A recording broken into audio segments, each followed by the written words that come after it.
What is the hardest skill in all of tumbling? We're answering that question in this video now. Before we get started, if you aren't subscribed, please make sure to hit that big red button for more tumbling wisdom. I greatly appreciate the support. Thank you.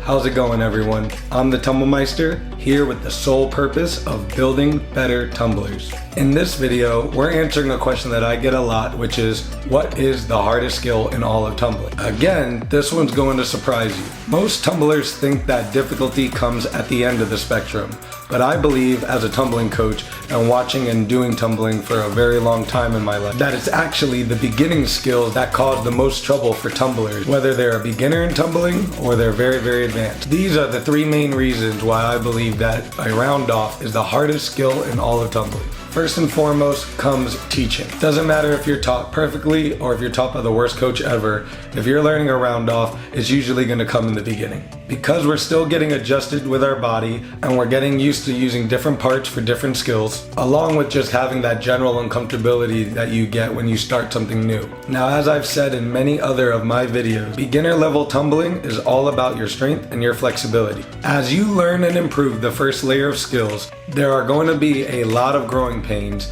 and you're going to see a lot of your weaknesses early. When teaching beginner level tumblers, there are a lot of times that they don't even know what a correct lunge is, or they can't distinguish the feeling of a bent leg when they're doing a skill. These all get better with time, but they do have an effect when you're learning your round off. Also, just being taught wrong, making small parts of the round off seem like they are way bigger than they are, or not emphasizing the more important parts of the round off enough. Either or both of these can greatly hinder a tumbler's round off, especially in the beginning. Tumblers are very heavy in the beginning, so teaching corrections that force a lot of their weight downwards can make a lot of the other techniques and a lot of the other parts of the round off that have to go up even harder. I like to emphasize on the things that won't happen unless a tumbler does them. So, as a tumbler is going for their lunge, as they lift their back leg, that is the action that they won't do unless they physically make it happen.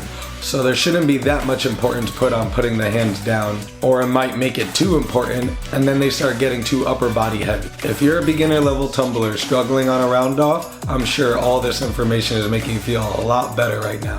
Another big factor into making the round off the hardest skill in all of tumbling are all the little technicalities and little individual pieces that are in the round off.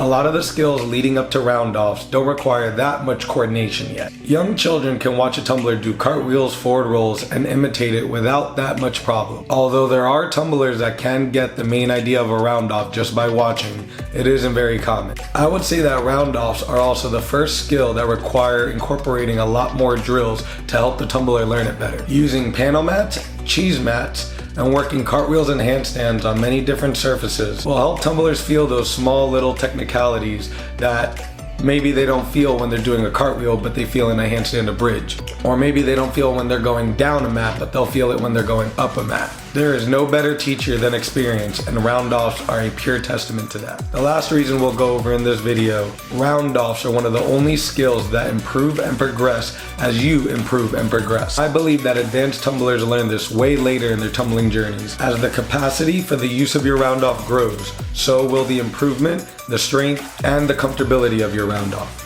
A person doing a level 1 or a level 2 round off might be very heavy footed, might not be doing a very good rebound, might not be pushing off very well, may have some aesthetic corrections like straightening out their legs or keeping their legs open instead of closing them together.